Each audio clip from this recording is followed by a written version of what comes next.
এক নাম্বার হলো আল্লাহ বলছে আমার ইমানদার বান্দার সমাবেশ হয় ফজরের ওয়াক্তে।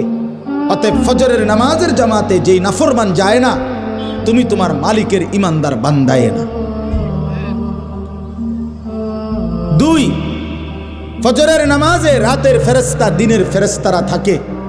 সারা রাত যেই ফেরেশতা আমারে পাহারাদারি করলো, আল্লাহর কসম, এই সে যখন তারা আমারে যখন ফজরের নামাজে দেখে না, তখন এই ফেরেশতারা বলে তোর উপরে আল্লাহর লানত পড়ুক, তোরে সারা রাত পাহারা দিলাম বেঈমান, আজ তুই আমার মালিকের সেজদাটাই দিলি না, তোর উপরে আল্লাহর লানত, আল্লাহর লানত, আল্লাহর লানত।